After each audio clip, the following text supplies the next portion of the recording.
and as a result, it shall attract 3 CPD points. That means that at the end of this webinar, you shall receive a certificate that shall have your name. You can go with the certificate and upload on the KMHDB portal, and you shall be able to attract 3 CPD points. So once again, I want to say welcome. And this session, we shall have questions, or if you have any concerns, I'll advise you that you can always write on the QA section so that we are able to just interact. Also, at the end of this presentation, we shall invite any further questions or any further comments from you. So feel free to interact with the presenter on the Q&A section. If you feel you have any comment or something, just write on the Q&A section, and we shall be able to attend to it.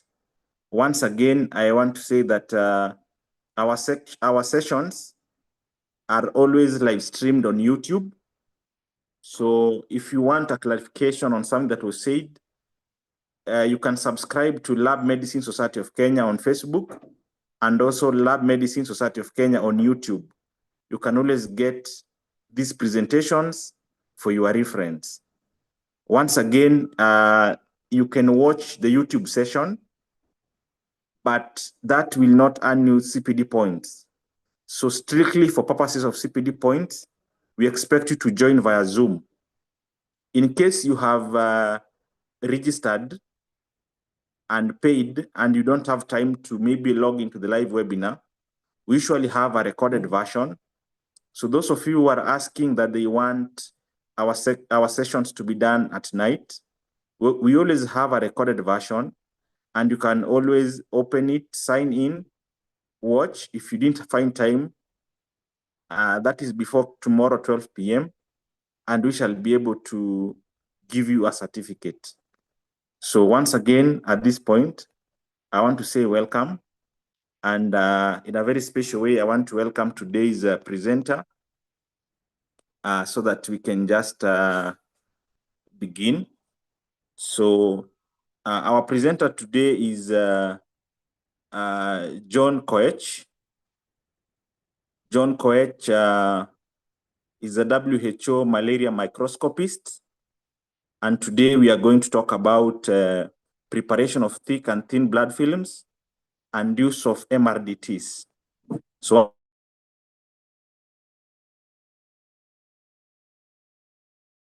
once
Yeah, Mr. John is here with us.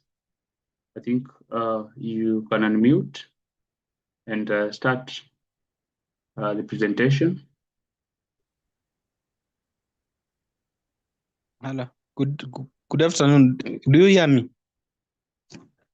Hello. Yes, we are able to we hear can you. hear you, sound and clear. Thank you so much. Good afternoon, colleagues. My name is John Kibrono Koech, and I'm a medical laboratory officer and a malaria microscopy specialist. You are all welcome, and I'm really excited to be leading this training on advancing malaria diagnosis, preparation of thick and thin blood films, and use of malaria RDTs. Malaria blood test is an everyday test in our health facility setups, both private and public hospital. And I find this session to be timely for equipping the med lab professionals with the right skills and new updates.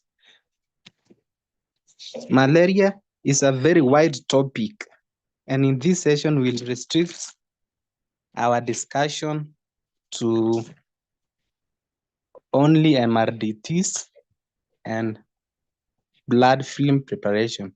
Current guidelines requires that all the laboratories desist from preparing only thick blood films, but instead they should prepare both thick and thin blood films for malaria diagnosis. For accurate diagnosis of malaria, the pre-analytical phase of making a quality blood film is very important. In some instances, personnel use MRDTs to do malaria diagnosis due to unavoidable circumstances. So we will go through an overview of malaria diagnosis using MRDTs. Introduction: malaria is one of the most widespread parasitic disease all over the world. The disease present in 102 countries, is responsible for over 100 million reported cases and 1 to 2 million deaths, especially in children. Normally, malaria diagnosis is based on clinical symptoms, which are non-specific, leading to false diagnosis and misuse of antimalarials, and this calls for early diagnosis. Next slide, Fred. Next slide. The objectives of today's sessions include use of MRDTs, the proper use of malaria RDTs, advantages and disadvantages of malaria RDTs, errors when using malaria RDTs, required materials for making both thick and thin blood films, demonstration of the correct method for preparing thick and thin blood films, common faults while preparing blood films, demonstrate the quality of blood films, and those are the objectives for today. Next slide, Mr. Fred. Principle behind the MRDTs. MRDT is a device that employs immunochromatographic principle to detect malaria parasite antigens using monoclonal antibodies. Next slide, Mr. Fred. And this is a pictorial of a malaria RDT. And there are three formats here. The first one, the first cassette uses 3 sections. The first section is for sample. The second is for sample. The first bot is for the first sample is for the sample. The second, the buffer and the sample control and the test line. This one is this is the commonest one in the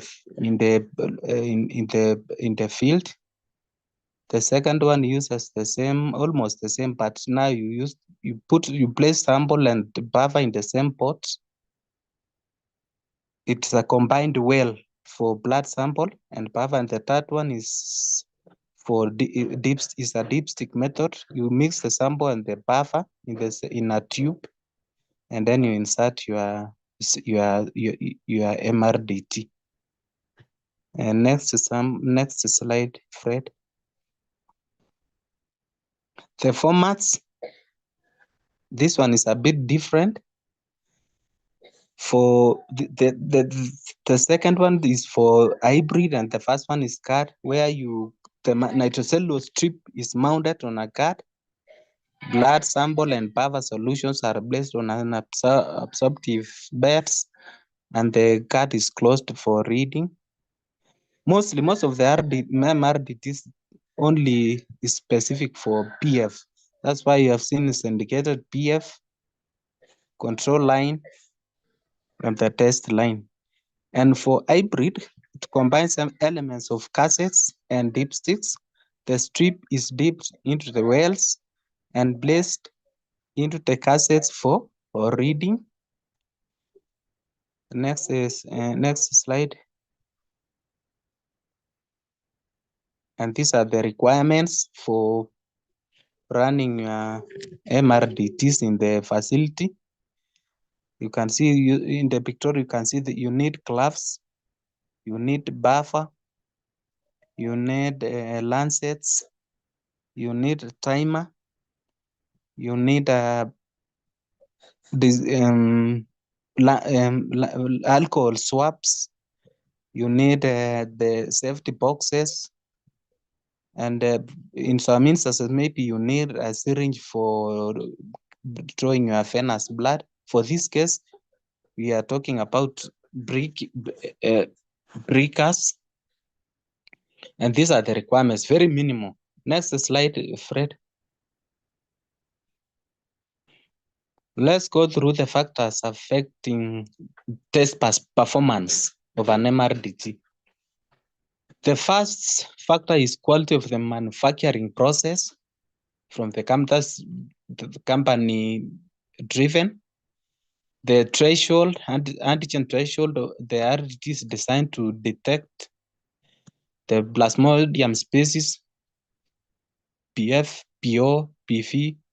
So it depends with the species, the density and strain of the parasite present, concentration of the target and antigen, exposure to extreme temperatures and relative humidity, that's for storage, technique used to perform the test, interpretation of the test results. Next slide, Fred. Next slide. While doing your MRDTs, you will find you might encounter some false positive. The patient is negative, but you have run your test and you find that the cartridge is your MRDT is turning positive. And the reason for the false positive MRDT results are persistence of gametophytes, forms of the parasites which do not cause illness, persistent viable asexual state parasitemia below the detection limit of microscopy, persistence of antigens due to sequestration and incomplete treatment, delayed clearance of circulating antigen, free or in antigen antibody complexes, cross-reaction with non-first malaria or rheumatoid factor. In some instances, you might run an RDT and it turns positive, and on microscopy, the patient is negative. So these are the most cross reaction with non-falciparum malaria or RF antigens is what might bring the positivity, the false positive results for your patient. And causes for false negative malaria RDT results is number one, very low parasitemia. Usually the counts quantification is below 100 parasites per microliter. If you run an RDT, it will turn positive yet it will turn negative yet the patient is positive. John, The John, story- if you can. Yes. Yeah, you can go, you can be a bit slow so that we can all pick. I think some are saying you're too fast, so just take your time so that we can all sail together. Thank you. I'll go slowly. Thank you for that input. So the causes of false negative malaria RDT results are low parasitemia. The patient is positive when you do microscopy, but when you run your RDT, it turns positive because of negative because of low parasitemia, and the low parasitemia is when the quantification is below 100 parasites per microliter, and damaged RDTs. You find you have stored poorly your RDTs, and the cassettes maybe they are broken, they are spoiled. So when you run your samples, they turn negative instead of positive. So you get wrong results. When you test your patient at the species other than the one targeted by the RDT, maybe your RDT is only targeting PF, the patient is suffering from another species, PV, so that one you will get false negative results. During severe malaria with a high parasitemia of high quantification above 40,000 parasites per microliter, you will get false negative results also. Genetic heterogeneity of the PF HRP2, this is protein expression deletion of HRP2 gene. This is a protein in the malaria parasite. So if it gets deleted, you'll get false negative MRDT results. Also, there is presence of blocking antibodies for the same antigen, which is HRP2. If it is blocked, you will get false negative results also. Next slide. Next.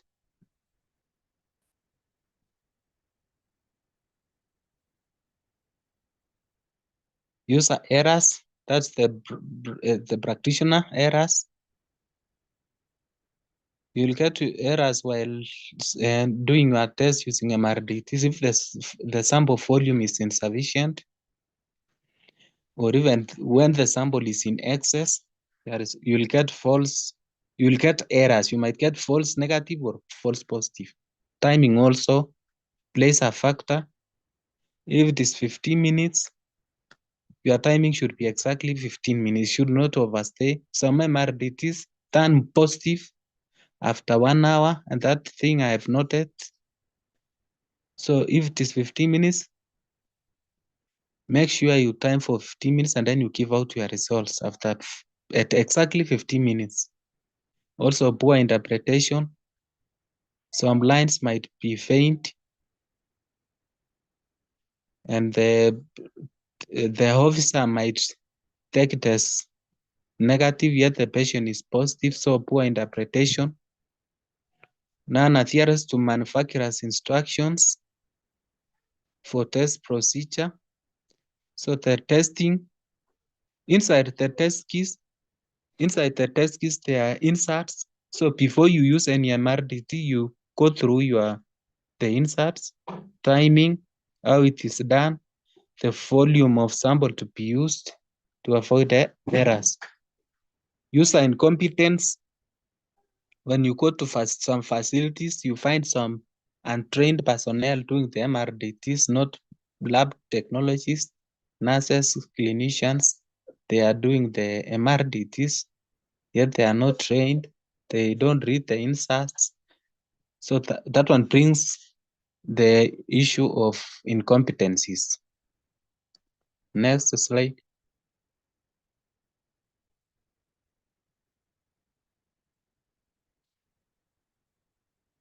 Advantages of using MRDTs. It is simple to perform. It doesn't require electricity. So it is simple to perform and it is cheaper. Easy to interpret as the results. If you see two lines, that is positive. One line that is negative. The control line, when you see the control line and there is no test line, that is negative. So it is easy to interpret. It needs minimal training. You don't need to be trained to use an MRDT. You just go through the insert and you are good to go to run the test. There is no need for electricity and a special equipment like a microscope, centrifuge, and all that. It's just the kits, and most of the kits are self-contained. It has got a puffer, a dropper, and everything, so it doesn't require electricity, so can be done anywhere. It detects circulating antigens, can detect sequestrated P falciparum. The only problem with these kits you don't find for other species, only for PF. And also I've encountered I saw one for PM. Another advantage is it detects detection limits comparable with high quality microscopy. When you run a microscopy test for malaria, it turns positive, and on running against the MRDTs, mostly they turn positive also. So it's comparable. You can compare the two methods for cold, the microscopy, which is cold, and MRDTs.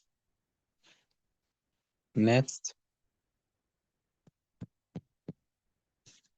Disadvantages of using MRDTs: inability to detect parasites, that is reduced sensitivity at low levels of parasitemia. If the patient got a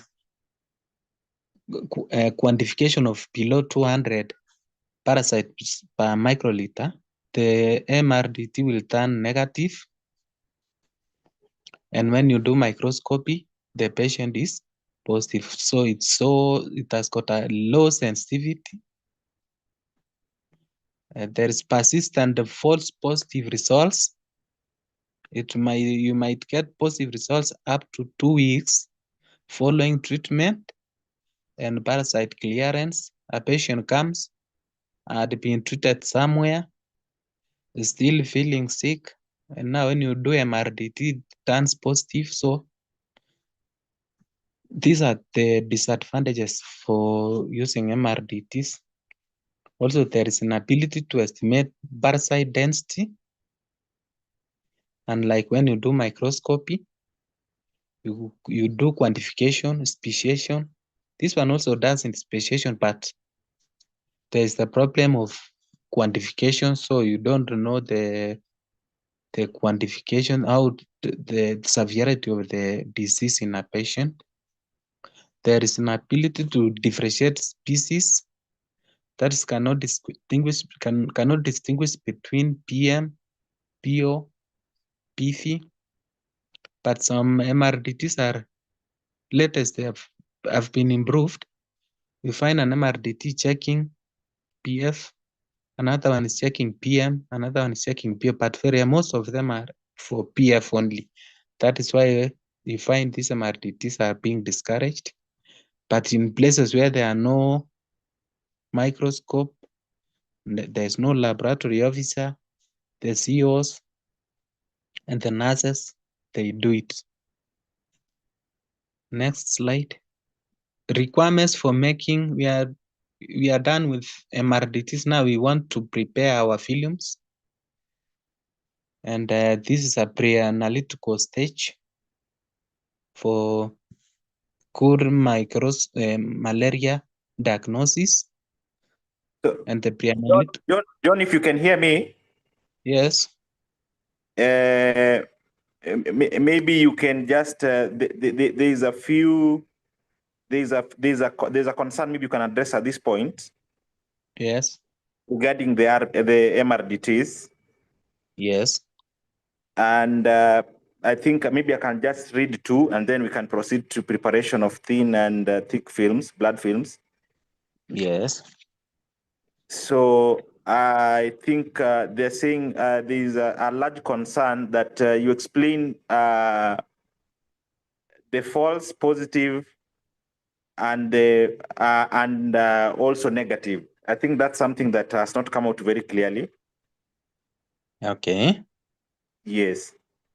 False positive and false negative results for MRDTs. Yes.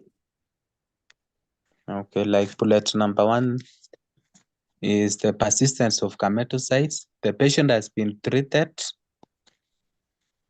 and after 2 weeks, if you repeat the same test with a microscope, the patient is negative.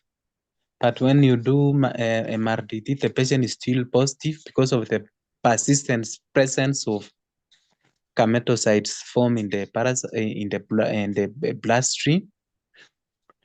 Also, there is five asexual stages of parasites below the detection limits of microscopy.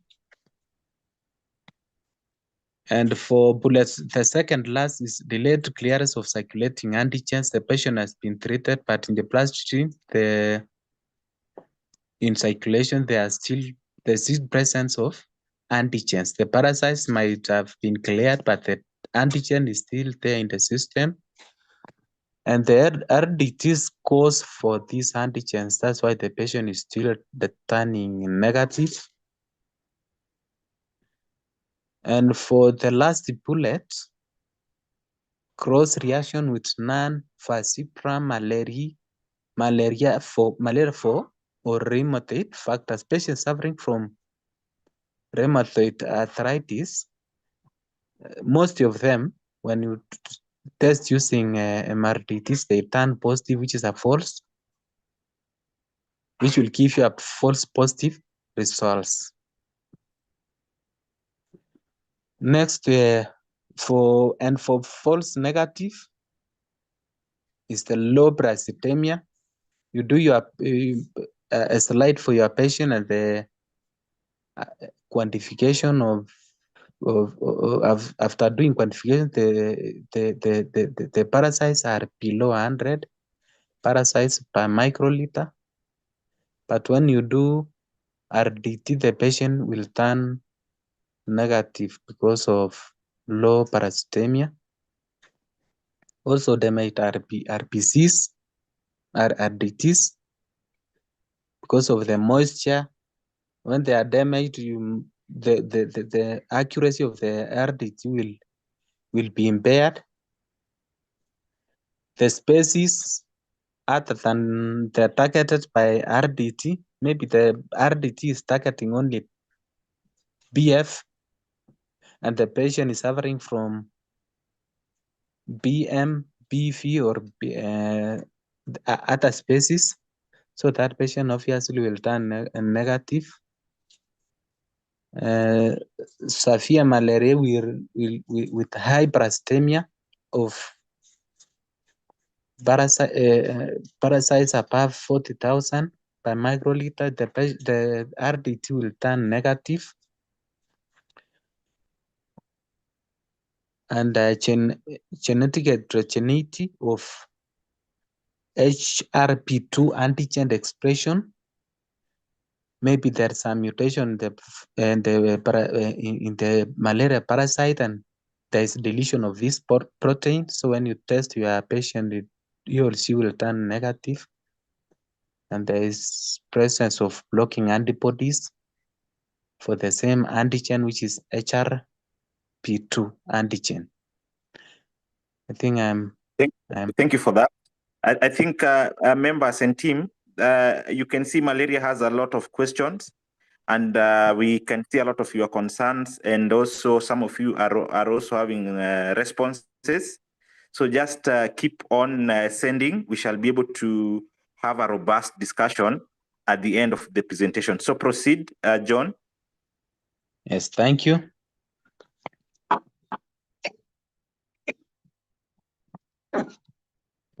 Now we move to thick and thin blood films preparation. And this is the most recommended method for diagnosing malaria. And currently, all the labs and all the both private and public are required to make both thick and thin blood films. The old way of preparing only the thick film has been done away with. And the requirements are blood sample, maybe venous, and a finger prick. And there's sterile slides, pre-cleaned slides, sterile one. Mostly the required one are frosted slides for labeling, spreader for making the thin film, a pipette for measuring the correct quantity of 6 microliters and 2 microliters, slide template to guide on the size of the thick film you are preparing, and for you to make an accurate film to obtain a tail, a smart tail and a head, gloves, methanol for fixing your thin film, pencil for marking, marker, or a unique identifier. Some people use stickers. This one is for labeling your slides. And then there are slide folders or boxes for storing your EQS slides. Or maybe you want to keep your slides for future reference. So the slide boxes you use for storing your slides. And those are the minimum requirements. Next slide. This is just a pictorial of how your lab appears. Those are thick and thin films, well prepared ones. That's a needed here tube. And to add on the you should avoid using heparin while making your thin and thick films. So you restrict yourself to use of purple tubes, EDTA tubes. You can see there are teeth for pipetting the required quantity. There's a safety box. So this picture it talks about how well organized you should be. You arrange your area, arrange all the required apparatus, be organized. When your patient comes, you don't go around looking for slides, for breakers and the rest. And that one will give you an ample time to prepare your thick and thin films, proper thick and thin films. Next slide. And this is the procedure for making thin and thick smear. So you use the slide preparation template. There's a template for that will guide on how to prepare the correct size of your thick film and the correct size of your thin film. You place a pre-cleaned slide on the template for guidance. And for thick film, you pipette to collect 6 microliters of blood placed at thick film area, approximately 113.14 millimeters square. That the thick film mostly come on the side of the frosted slide. You spread from center outwards in a circular motion to cover the cycle, then backwards to finish at the center, a diameter of approximately 12 millimeters. And for thin film, you collect 2 microliters of blood using your pipette. 2 microliters of blood, place at the thin film area, mostly at the top of the, away from the frosted side. You use a spreader at 45 degrees to make a thin film. A quick spread, you should be firm and a quick spread. And you label the slide accordingly. In most places you find the labeling is as per the OBD number, or the serial number is by your register.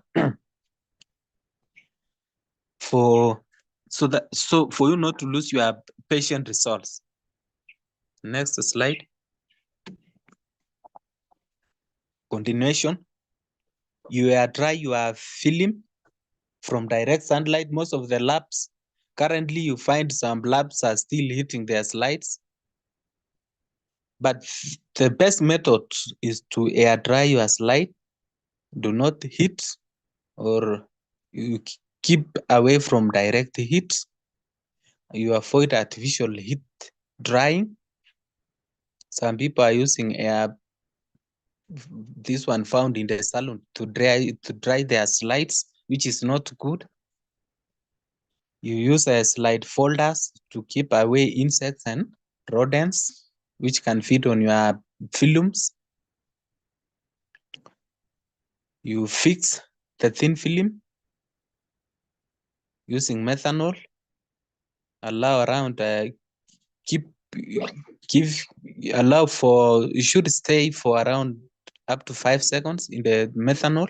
You dip it for around 3 to 5 seconds. You remove, allow it to dry. And for thick film, for thick film fixation is automatic because of the water which is in your stain. For thick smear, that one will come later. Rightly prepared. This is a slide, a well-prepared slide. You can see the thick film is not big, and it's not too thick also, and it's not too thin. It should be averagely, not very big. You should not cover a bigger surface.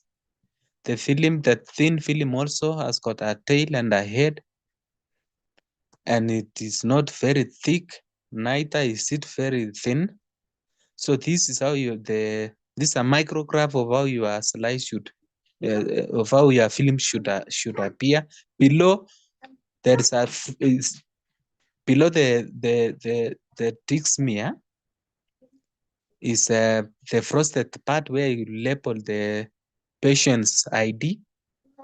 You can, in some facilities, you write your name, the name of the patient, or the serial number. Next. False. These are errors while professionals make while they are preparing blood films.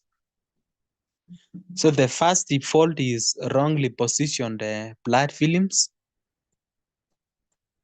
You should ensure the blood films are correctly placed on the slide.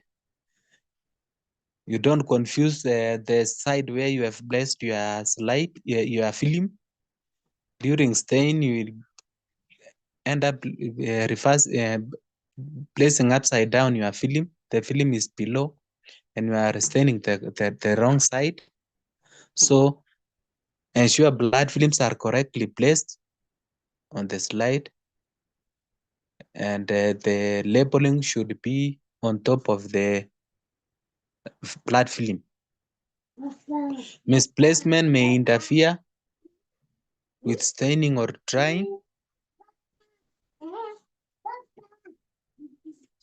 Your slides can get lost while you are at work. It might fall into the sink, getting misplaced. Examination becoming difficult if films are not properly located. You have stained the wrong place. The film is in the other side, but we are staining in the other side. So it will become difficult to examine your slide because of maybe poor staining. You are observing on the wrong end. This one mostly affects the new staffs, maybe due to too much work and preparedness. And even though these are very rare occurrence. Thank you. Next. Using excess blood on your thick film, you have used a lot of blood, excess blood, too much blood, and it will make your film to appear dark blue after staining. So the blood should not be in excess. It will also lead to overcrowded WPCs, which may obscure it will make the parasites not to be seen. RPCs also will overlap, making examination very difficult. For the thin film, using excess blood will not get the best film. You'll not get the head, a proper head and a proper tail. So you should minimize on the quantity of blood that you use. Also, too little blood, insufficient RPCs will hinder standard examination because of very low quantity of blood that you have used on your film. Thin film also may be too small for proper use. You are trying to maybe do the counting of WPCs against the parasites, but the film is too small. Also, labeling, the examination will become so impractical because while counting, when you are examining your positive slide, we'll be targeting up to 200 WPCs for you to obtain the correct quantification. So if you had used a very little blood, you will not achieve the correct quantification. Next, so too little blood is not good. Film spread on greasy slides. Your glass slides should not be greasy. So ensure your slides are sterile, clean slides. You can say it's clean slides. Some facilities also are reusing their slides, which is not good. So if one is using greasy slides and even spreading occurs on greasy slides, makes examination very difficult. Thick films may detach during staining. So one should avoid films spread on greasy slides. It will make your work very difficult. Examination slides, when you try to observe your slides, you will not see anything. You might get false negative results. Next slide. Chipped spreader slide, cracked slides. This one only mostly affect people who are still reusing their slides. You have used your slides almost 10 times. They are broken and you will not obtain a good film, blood film. So the film will spread unheavily. It will appear streaky with tails, like the one you are seeing on the micrograph. Spreading of thick film also is affected. You will not obtain a very smart, thick and thin film. Next. Recommendations for preparing blood films. These are like guidelines. It's recommended for one to use grease-free slides, which are clean slides. And if you are still using your slides, make sure you wipe your slides very clean using alcohol, spirit swabs, to remove all the creases, avoid air bubbles in sampling or spreading. Angle of spreader also could be too small, which will give a very poor tail. Poorly positioned blood films. The thick film and the blood films are so close, or they are very far away from each other. So you'll not utilize the space of your slides very well. The quality of blood films, correct thickness, evenness, and the size of the films. Also, another recommendation is do not use heparin as heparinized samples, which will lead to poorly stained WBCs and platelets. Also, the bloods will clump, and the background staining also will not be good. It will not be very small. So these are the recommendations for preparing good blood films, both thick and thin films. The quality of your blood films should be, the thick should, this is how the appearance of your blood films should look like. So while preparing a thick film, you should avoid accelerated drying by air dryer. You use a cooling setting for all the films. Protect these smears from hot environments to prevent it fixing the smear. Do not fix thick smears with methanol or heat. You allow your slide to air dry. You place it on the window where there is a lot of wind, but no direct heat. You briefly dip thick smear in water to hemolyze RPCs. This is in delayed staining. Next slide. Now, steps for preparing. Steps for blood smears preparation. From finger brick. For this case, we restrict ourselves to finger brick sample. So we'll not use a venous blood.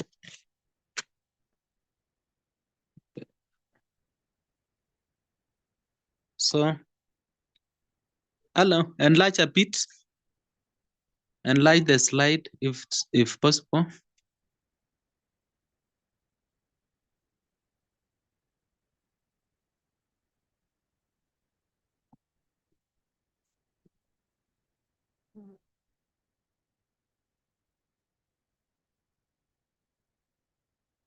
Yes. So these are the steps for blood smears preparation from a finger brick. The first step is you select the second or the third finger of the left hand. The side of the pangia is the side of the ball of the finger, not too close to the nail bed. That's on the side. You wipe and then allow the blood. After pricking, you allow the blood to come out automatically. Do not squeeze. Do not squeeze the finger. You hold the slide by the sides. As you can see on the diagram, the size of the blood drop is controlled better if the finger touches the slide from below. So your slide should be below. Your finger should be below and your slide should be above the finger. And then you touch your slide on the sample of the free flowing blood. So you touch on the thick, where you will prepare your thick smear, and where you will prepare your thin smear. There's you touch another new drop of blood with the edge of the clean slide for preparing the thin smear. That's for the thick and the thin. You spread the drop of blood with the corner of another slide to make a circle or a square about 1 centimeter. Do not use the hand of the patient. Some people are using the hand of the patient to make the thin smear. You use the same hand to make your thick smear, which is not good. And you bring the edge of the slide carrying the second drop of blood to the surface of the first slide where the blood spread along the wall edge. Now you are preparing your thin film, holding it at an angle of about 45 degrees. You push it forward with rapid but not too brisk movement. Make sure you are not breaking your spreader. So it should be firm, but you are consistent in pushing. And down below, there's a micrograph also of a well-prepared film. You write with a pencil, that's on the frosted part of the slide. You write the patient ID. You can use a numerical. Some people can write the patient's name, and then you allow your slide to dry. That is awaiting your staining. That is how to make your both thick and thin film. Next slide.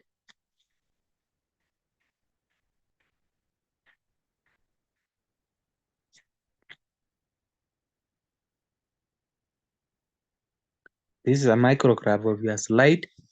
You can see the spacing, the spacing down below the thick smear is the frosted part of your slide where you label the patient ID. You can see the smear is not too big. It is not too small also. The thin film is not too long. It is small, average. It has a tail. It has a head. It's well spread. You can read the writings from the other side. So it should not be something too thick. Also, it should not be something too thin. Next slide. These are photos of folded thin films. The first one, which is A, the thick smear and the thin smear are touching each other, which is not good. The thick smear also is very small, too tiny. The thin smear has got no tail, it has got no head. The length also, you can see the way the frosted part of the slide. The thick smear should be placed next to the frosted part of the slide, and the thin smear should be coming this way. The second slide, slide B, also is a poorly made film, blood film. The thick, the thin are touching each other. The frosted part of the slide is not in the correct position. The thick should be next to the frosted part. The third slide C, in fact, when there is no thick smear, the thin smear is like it washed away. There is no head. There is no the tail for the thin smear. Slide D is a poorly made slide. The thin slide is very thin. The thick smear is not even visible. Slide E also is a poorly made slide. So these on the right side, these are the unacceptable smears, not well prepared smears. As compared to the first slide, which we saw up here, which was well prepared. Kindly bring us the first slide, Mr. Fred, at the top. Yes, you can see these are well prepared slide. the thick and the thick, the thin and the thick are not too close to each other. The frosted part of the slide is down below next to the thick smear. So these are well prepared film. You just when you write this slide and observe in a microscope, you'll see get a good field. Your thick smear for diagnosis is very smart, and it will improve on your own diagnosis of malaria because of good staining, well prepared films. Move to the next slide. Yes, I think we are done with this one. I think the next slide is the last slide. Quality of blood films, thin films. You should have a rainbow sheen when reflecting light. When you prepare your thin smear and place it against your eyes, you will see it should be shining. That is for rainbow sheen, means the slide should be shining and it should be even and uniform. That one tells you your thin film is very smart. Also, ensure smoothness of the entire length of the slide. The edges of the film, it should be smooth. There shouldn't be spaces, no holes, lines, or grainy appearances like the ones we saw in the previous slide. So there should be no spaces, there should be no lines or grainy appearance. The film should be exactly one cell size in the feathered edge. Microscopically, when you look at your slide microscopically after staining, the film should not be too thick, neither should not be too thin. Cells should not be overlapping, and you should be in a position to see the feathered edge microscopically, and those are the how to tell when your thin films are well prepared. Next, the slide. These are references if you want to refer, and that's the end. Thank you.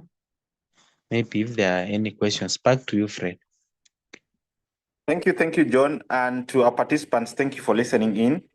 As you might have realized, we made a deliberate, decision to just have MRDTs and preparation of thin and thick films. I know malaria is very broad, and I want us to just break it in manageable presentations. That's why maybe you've not seen John going into the reading of the slides. Remember, John is more of, he's a malaria microscopist. So I'm sure he still has a session on reading of the slides and things like that. So that's why you've seen the presentation to be short. But you can also agree with me that in as much as it's very short, it has attracted a lot of questions. And I want us to just discuss, all of us, so that we proceed together. You can see it has indeed brought a lot of questions.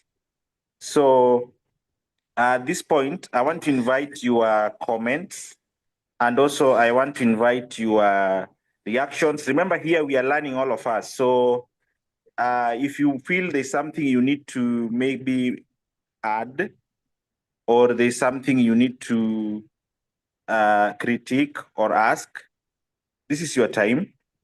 But allow me to start with some questions that have been asked here. And that is from Ruben Langat. And I think this concern has come from very many of you. Ruben Langat asks, why is MRDT turning negative when parastemia is above, I think you want to say it's greater than 40,000? What is the principle and the logic behind the results? And I'm glad Celine Okuta has answered that very ably. High parastemia level in severe malaria infection may lead to false negative MRDTs results due to prozone phenomenon, leading to neutralization due to excess antigens more than the existing antibodies. So for those who are asking the question, I think the prozone phenomenon is what leads to this. Gladys Koech has asked, the reason why rheumatoid factor can be, why patients with rheumatoid factor can turn to be false positive. Gladys Koech, I think this has been answered by Celine. I'll read it. Rheumatoid factors antibodies mimic the ones for malaria parasite, hence the possibility of getting false positive results. So thank you, Celine, for answering those questions very ably. And I'll bring in more questions from you, team. And I'll read this from, sorry, Maneno Kitome. Maneno Kitome is asking, which type of water should you dip your slides if you are going to stain them later? Which type of water should you dip your slides if you are going to stain them later? So maybe John? That is for when you want to maybe keep your slides for future use or future reference or for EQA.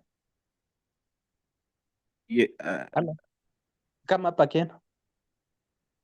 I think we just read the questions as they come, but Maneno Kitome is asking, which type of water should you dip your slides if you are going to stain them later?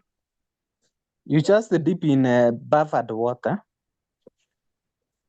You use buffered water to dip your slides in buffered water. Okay. Thank you for that.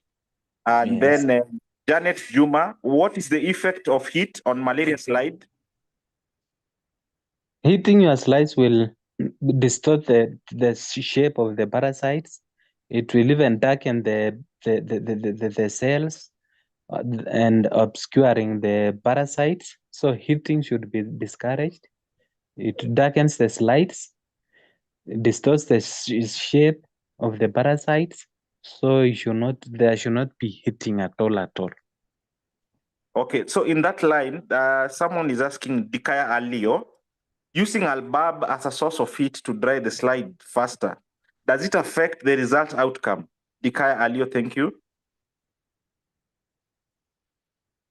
Using a bulb as a source of heat to dry the slide, does it affect the outcome? Yes, it affects because you'll get your false positive, you'll get your false negative results because the heating will distort or it will destroy the shape of the parasites. Also, the blood film will get dark.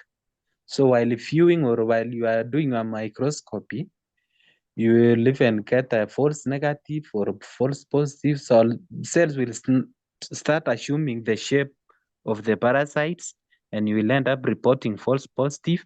And even the parasites, if the slide was positive, it will lose its correct shape and you will end up reporting false negative. So it's not good to hit. Do not hit the slide at all. Thank you. While explaining on how to collect the sample, I think you said with the third finger, and Victoria Ogoda is asking whether there's a rash. Why second or third finger of the left hand? Second or the third finger. When you break the third finger, according to my own research and my own understanding, you will get a good free flow of blood as compared to when you break the small finger or the big finger and the next finger. So the middle fingers, when you break, you get a free flow of blood. That's the main aim. Thank you. I want to read something from Caleb Koech. I have noticed the difference in blood film from direct prick film and DDTA collected blood when it comes to time for washing.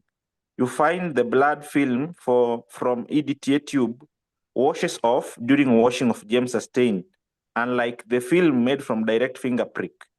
Could it be that EDT affects how blood sticks to the glass slide or something? I think you've heard and understood, Caleb.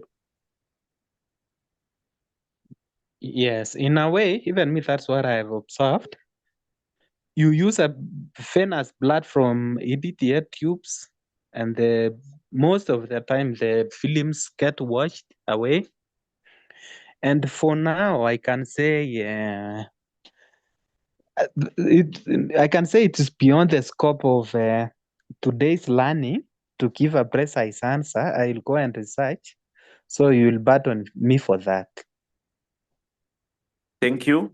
Crispin Olel, what are the main reasons why we do thin and thick film? And which part of the film can we find clear parasite features or morphology? The reason for doing thick and thin film is to assist in diagnosis. Thick film is for you to check whether they are parasites.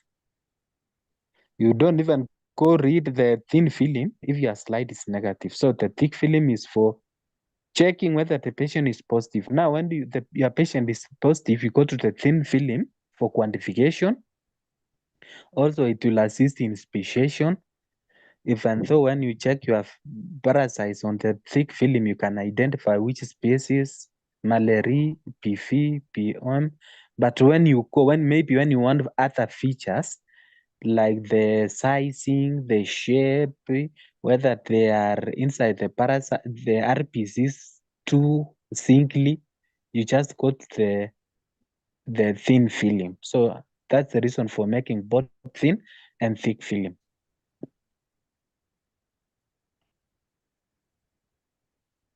Thank you for that.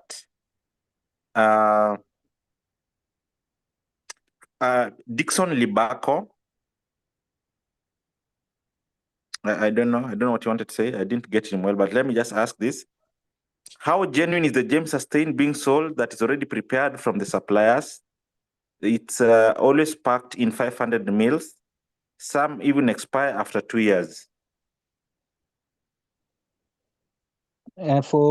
I would recommend for the professionals who are practicing, I would recommend you buy the powder itself. You don't buy the stock solution which has been prepared. You don't know the person who prepared.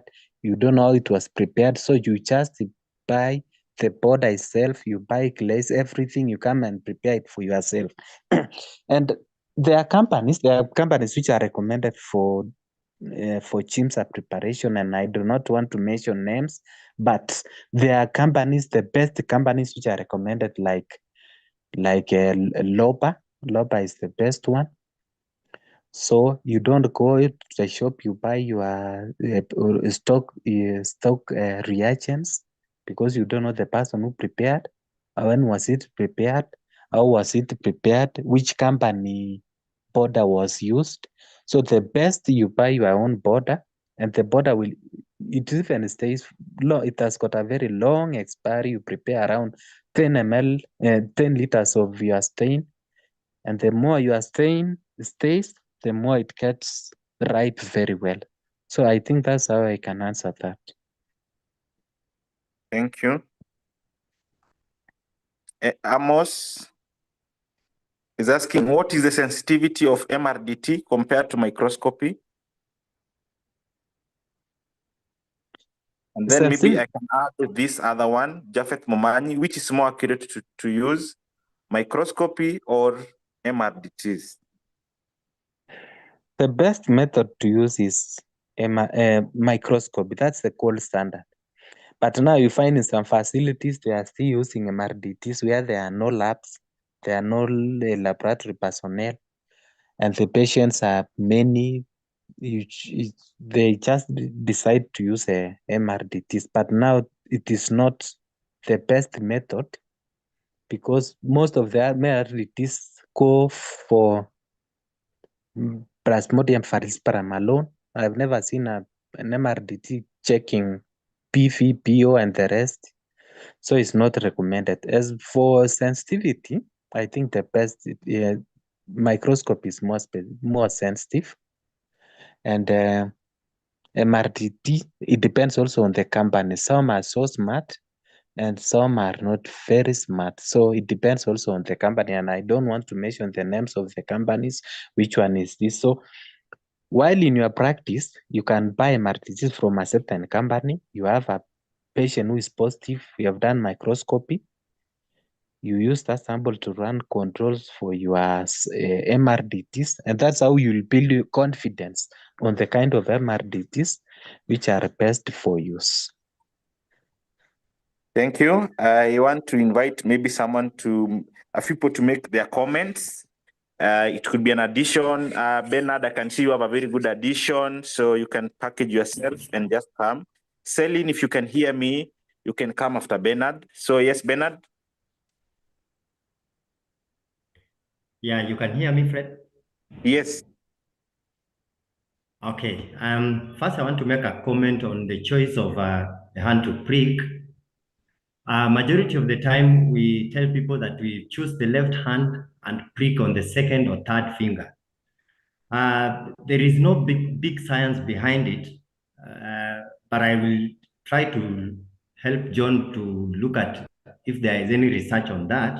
But basically, it is due to the physiological function of the hand. That majority of the people are right-handed, and when you prick the right hand, then their physiological function of the right-handed persons will be lost. And therefore, we choose the left hand so that we give the person an opportunity to continue with the hand with their physiological function, like writing and doing stuff that they are used to do with their right hands. That's why we choose the left hand and the second finger. But you can even ask the patient if this patient is left-handed or right-handed and make those decisions based on the knowledge you have about the physiology of the hand and the fingers. The science behind it, I may not have come across it, but it's something I can look through to see that. Now, my second issue is on the policy on rapid diagnostics, malaria rapid diagnostic. You've rightly said that microscopy is the gold standard. So is there a policy in place that determines or helps frontline health workers make decisions on which tests to do and when? Thank you. Back to you, Fred. Thank you, Bernard, for that insight and for also your comment. John, are you able to respond? Yes, I'm able. Yes. So the recommended, currently the guidelines are where in health facilities or even both private and public facilities, it's a recommendation that there should be no malaria RDTs. But you go to an health center, a dispensary, there is no lab, there is no microscope, no professionals. And the government, I can say, they allow the use of MRDTs in dispensaries and health centers where there are no lab, no microscope, no technical knowledge on how to do the microscopy. So it's like they are allowed, but not the recommended method. You also find jars. Some jars are doing MRDTs, and wherever, when in facilities where there are microscope, you are not supposed to run an MRDT completely. Just do microscopy, because in microscopy you will target all the parasites, the PF, the 5, the BV, PM, and the rest. But for MRDT, you will end up reporting the patient is negative because the same patient is negative for PF, but the patient is positive for PM, and you might end up losing that patient. I think I've yes. Thank you for that. Okay, I can see this is a very refreshing presentation, and I can see you still have more and more concerns. Hey, Hosea Agalo, and I think there's also someone else who asked the same question. How do we confirm cerebral malaria?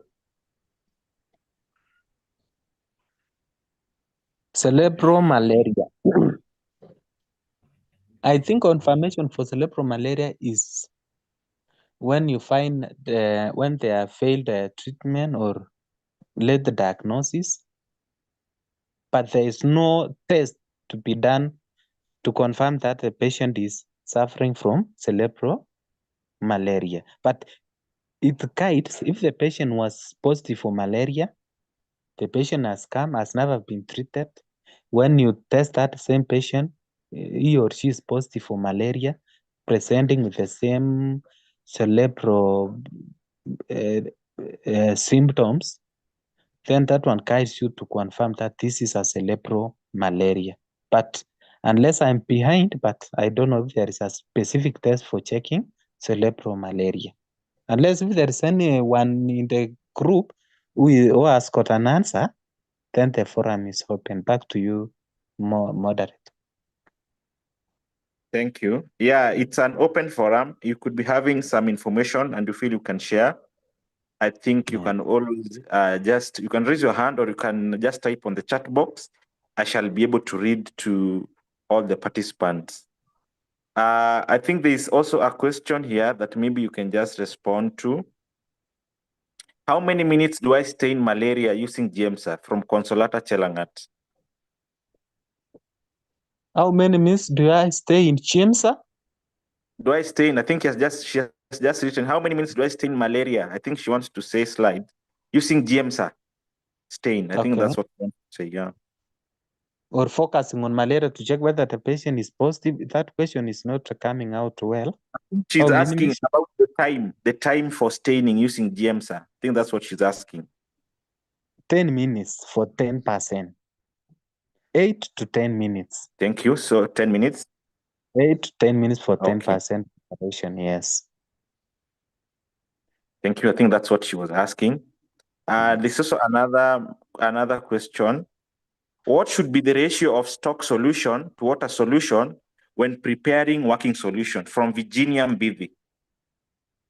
The ratio should be 1:9.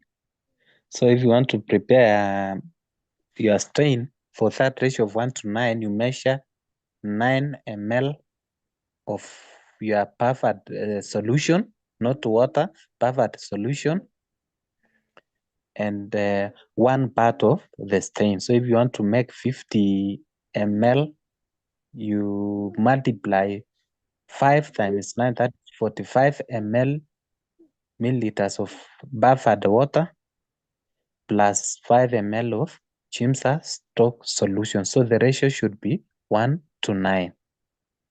Thank you. Vincent Etiang, I can see many of you are asking questions on storage. Some are asking questions on IQC. Some are asking questions on reporting. I had said earlier that we are not yet there. We shall handle this in bits. We realize that it's quite a wide area, so that today we're just dealing with MRDT and thick and thin blood films. So I'll read from Dina Kanandi. Dina, thank you. How do I estimate the 2 and the 6 microliters of blood while you put directly to the slide? Thank you, Dina. Dina is from Nakuru PGH. Thank you. Yes, let me answer. While we were looking at the requirements for making thick and thin blood films, the requirements, amongst the requirements was the pipettes. So you can't be having your graduated pipettes or the automatic pipette. So you just suck 6 ml, you set your pipette to 6 ml, you suck using the pipette 6 ml, or if you have a graduated, the other one, this cheap one, you just pick 6 ml or you pick 12, the quantity that you want, you place it on the film, both for the thick side and for the thin side. And then you pick your slide, you spread the thick, and then you pick the spreader, you make your thin film. So you use a pipette.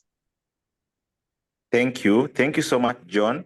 Emily Alego is asking, why should we not use heparinized blood to make blood films? And should we use blood from plain top or any other vacutainer? Yes, let me answer. For heparinized blood, if you use heparinized blood, the film will break. Immediately you make your thick film or your thin film, it breaks. You find the film, instead of drying, it starts to create spaces, breaking, giving you lines which are broken. The slide, some spaces have got hollows, have got lines. Same thing applies to the thick film. It breaks and you find the blood is disintegrating until there's nothing on some parts of the slides. And for plain tubes, you can use plain tubes, but you do not have to wait until the sample has clotted. You just prepare immediately before the sample has clotted. If the sample has clotted, your final results might not be so reliable. So you might be required to pick another sample, because you will pick a lot of serum from the clotted blood. You are required to use whole blood with which has not clotted. Thank you. Thank you. Abigail Jerotich has commented on the cerebral malaria diagnosis, and she has said, cerebral malaria is clinically diagnosed based on hyperasthenia of specifically PF, signs and symptoms of the patient. Thank you, Abigail, for that addition. Oscar Omeno, how do we QC RDT kits and how often should it be done? John? Yes. The RDT, when they are supplied, they do not have a quality. They do not have a control sample, but there is a control line. So if your RDTs are not giving you the control lines, then that one means your RDTs are failing. Also, you can do quality control of your RDT using a non-positive sample, which you have done microscopy. The sample is positive. You use the same sample to run an RDT. If it is showing you a true positive, as by your expectations, then your MRDTs are good. You can use them. Thank you. I can see still more questions that we may not handle today. Eric Langat, we are not handling reporting, but it shall come. Just check our posters. I'll ask this from Frederick Ombati. Why MRDTs of negative results turn to positive after set timing is over? Yes, that's what I've noted. When you run an MRDT with a reading requirement of 15 minutes, the RDT is negative, you are allowed to stay for more than 1 hour. It turns out to be positive. I think that is due to maybe the reaction continues after the reaction between the sample and the nitrocellulose. So after 15 minutes, any reaction you disregard. I think it's a reaction, just a reaction between the environment, the buffered water, and the nitrocellulose. So after 15 minutes, any reaction, you just disregard. That's just an irregular reaction, which is not supposed to be to guide on the results. Thank you. Nancy Mose and all of you who have asked about the TAT, there's a concern, and let me just read what Nancy is saying, but I've seen that from quite a number of you. What's the best method of drying malaria slides, especially when you are having a long queue in the lab and the patients or the clinicians are eagerly waiting for the results? I've seen this question recurrently from many of you, so maybe John. That's a very tricky scenario, but for your TAT, approximately you should indicate around 1 hour. When you receive the TAT starts from the time when you pick your sample until that time when you are giving out your results. So to be on a safer side, when you receive your sample, when you are receiving on your charter, you should indicate malaria 60 minutes. or malaria, 45 minutes. You should not be so, the timing should not be so little that it might start giving you pressure, that you are delaying patients. So TAT depends on your facility. So you start timing on your malaria register. When you receive your patient, you indicate 11:45 a.m. When you are giving out the results of your patient, it might be after 1 hour, that is 12:45 at noon, that's PM, that's around 1 hour. So after around maybe 40 patients, you will have gotten the correct TAT of your facility. So TAT, do not be misguided, and maybe you get forced to start eating your slides, forcing your slides to dry. Allow your slides to dry. You are also asking about the drying of the slides. There's a lot of pressure from the CEOs, the doctors, and whoever has sent that patient. Allow your slide to air dry. Just place your slide on the window to air dry. And do not apply any heat. Let them know that the timing for your malaria is 60 minutes. On your charter, you indicate 60 minutes. It will not take more than 60 minutes if you are air drying around 15 minutes. Air drying after staining also around 15 minutes. There's a topic for that, but today we are only dealing about thick and thin. So there's a topic for TAT. Be what, Gideon? Is it advisable to use distilled water instead of buffered water? If you do not have if you are not in a position to prepare buffered water, you can use distilled water. But the recommended one is buffered water. If you have all the salts, the sodium, the potassium, the weighing scale, and all that, you prepare your own buffered water. Buffered water of around 5 ml can take you for around 2 weeks. So it's not so tasky, and it's a smart way of working. So if you do not have enough buffered water, you can wash using distilled water. Your buffered water you prepare from distilled water. Thank you. Thank you. LOC in Kirote, after how long should we replace methanol? Methanol, you should cover your methanol for you to stay even for up to 4 days. Do not leave it open. You use it, you close it. You use it again, you do not leave it open because it will evaporate, and at the end of the day, it might be spoiled. So all the time cover your methanol. But if you are not in a position to cover your methanol, you are many, some are covering, some cannot cover, you replace it on daily basis. But if you are in a position to cover your methanol properly, it can stay for up to 4 days. Tabitha Onyancha, thank you for the comment. I think there was someone who was asking about those who have low workload.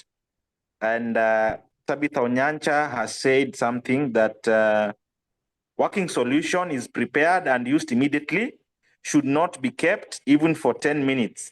Prepare depending with the workload. I think there's someone who was saying maybe they see one client after some time. So I think colleagues and team, we have done wonderfully today.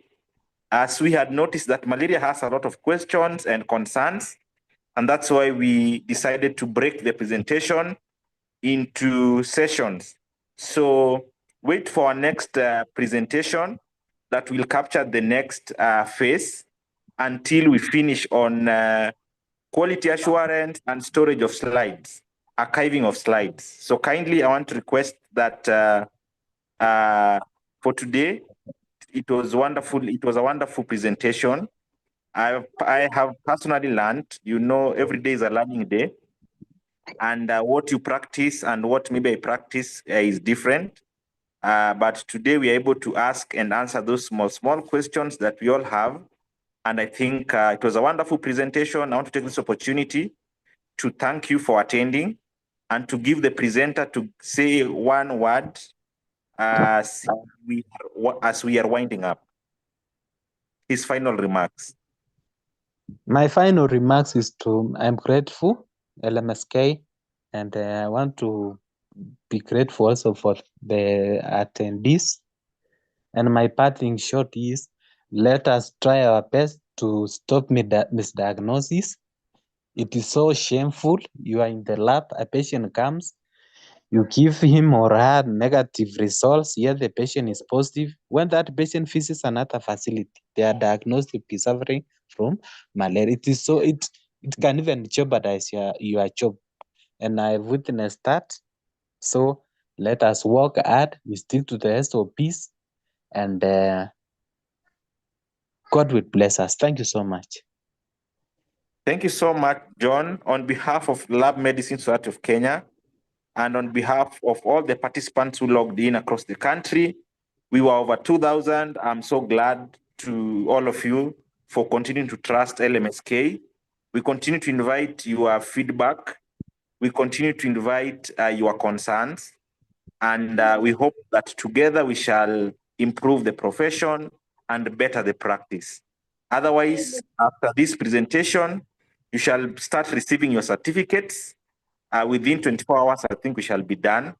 And then you can upload on the KMLCB portal. Ensure you capture the name of the presentation exactly as it is, or as it will be appearing on your certificate.